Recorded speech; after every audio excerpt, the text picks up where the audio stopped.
Have you ever stopped to wonder about our unique relationship with Mother Earth, our Gaia?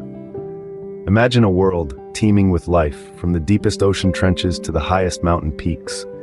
This world is Gaia, our Mother Earth.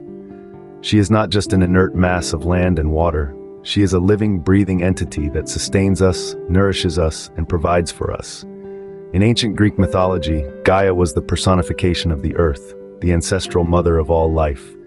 Today, we still refer to our planet as Mother Earth or Gaia, acknowledging the vital role she plays in our existence. Our relationship with Gaia is profound and complex, much like the symbiotic relationships found within the natural world. Consider the bee and the flower. The bee derives nectar from the flower, which it uses to produce honey. In return, the bee pollinates the flower, helping it to reproduce. This interaction is mutually beneficial, an exquisite dance of give and take that ensures the survival of both species. In much the same way, we humans are inextricably linked with Gaia. She provides us with the air we breathe, the water we drink, and the food we eat. She gives us shelter, resources, and a place to call home. But Gaia gives us more than just physical sustenance. She is also a source of love, joy, and prosperity. The beauty we find in a stunning sunset, the peace we feel when walking through a forest, the sense of awe we experience when standing on a mountain peak. These are all gifts from Gaia. She inspires us, moves us, and fills our hearts with love. And just like the bee, we too have a role to play. We are not just passive recipients of Gaia's gifts. We are active participants in this grand symbiotic relationship, and we have a responsibility to care for and protect our Mother Earth. Just as a bee needs a flower for nectar, we too need Gaia for our survival. But how closely does our human society mimic the intricate patterns of the animal kingdom? If we look closely, we'll find striking similarities. Just as bees form hives, wolves form packs, and fish form schools, humans form societies. We come together, pooling our resources and skills to create a community that benefits all. This sense of belonging, of being part of a larger group, is a fundamental aspect of our existence, just as it is for many animals. In both human and animal societies, we see a division of labor. Each individual has a role to play. In a bee colony, there are worker bees, drones, and a queen. Each bee has a specific job to perform, and the survival of the colony relies on everyone doing their part. Similarly, in human societies, we have farmers, builders, doctors, artists, and countless other roles. Each person contributes to the welfare and prosperity of the community in their own unique way. The behaviors we see in animal societies often mirror our own. Elephants mourn their dead, just as we do. Dolphins have been seen helping injured or sick members of their pod, showing empathy and compassion. We can see parallels in the way wolves teach their young to hunt, and how humans educate their children. In many animal societies, cooperation and collaboration are key to survival. Meerkats take turns standing guard while the rest of the group forages for food. Ants work together to build complex colonies. Likewise, humans have achieved great things through cooperation and teamwork. From building skyscrapers to advancing medical science, our achievements are a testament to our ability to work together. Just as in the animal kingdom, our human society is a complex, interconnected web of relationships and roles. We depend on each other for survival, just as a bee depends on its colony or a wolf on its pack. In essence, we are not different from our animal counterparts. We are part of the same intricate web of life. But what happens when the balance is disrupted, when exploitation enters the picture? It's a question we all need to ponder. When the natural harmony that Gaia maintains is disturbed, it has profound implications for all life forms that depend on her, including us humans and the animals. Let's consider pollution, for instance. It's not just an issue for us, choking on smog-filled air or grappling with waste-filled waters. Animals too bear the brunt of our actions. Fish swim in oceans filled with plastic, birds ingest harmful debris, and land animals lose their habitats to landfills. It's a cycle of harm that doesn't discriminate between humans and animals.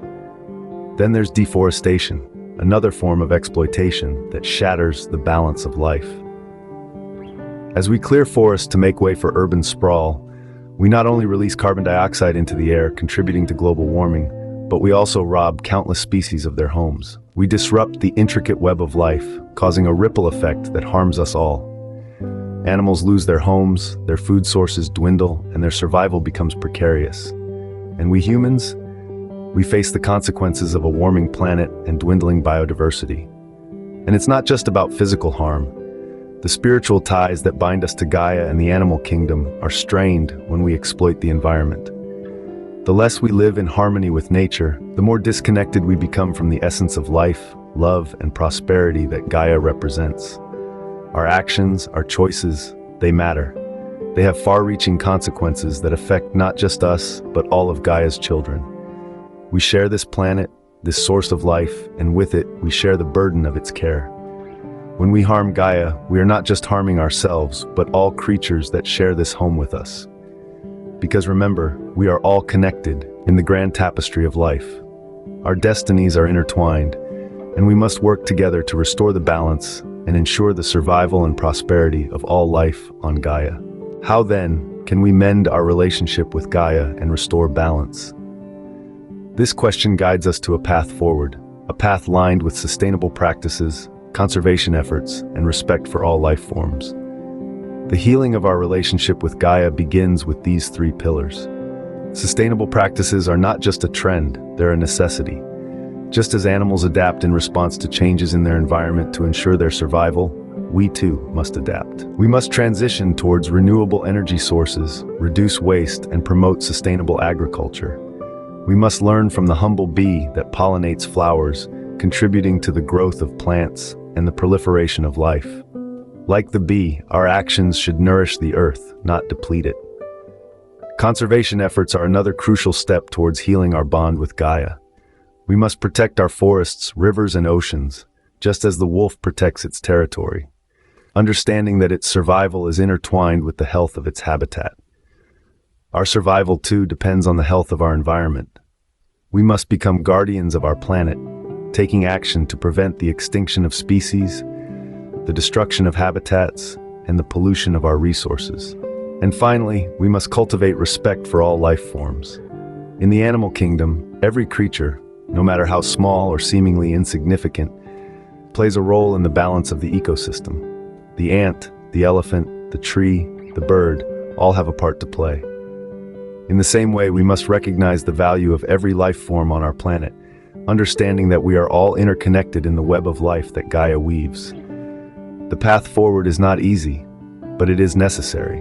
It requires change, adaptation, and a deep understanding of our role in the larger scheme of life. Just as a wounded animal learns to adapt for survival, we too must adapt our behaviors to heal our relationship with Gaia.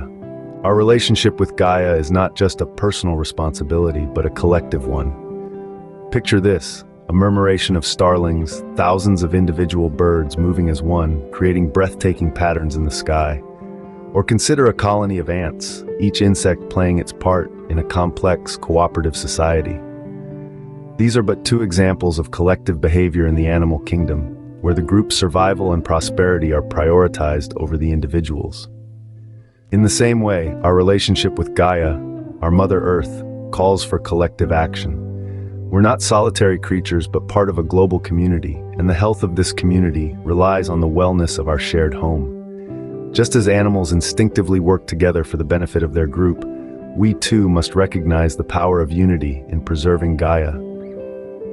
Think about the bees, tirelessly buzzing from flower to flower, each one contributing to the pollination that sustains our ecosystems. In the same vein, every small action we take to protect our environment, recycling, reducing our energy usage, advocating for sustainable policies, contributes to a larger collective effort. But cooperation extends beyond our individual actions. It means governments, corporations, and organizations worldwide uniting for a common goal: the health and preservation of our planet. It's about creating sustainable systems that respect Gaia's bountiful resources rather than exploiting them.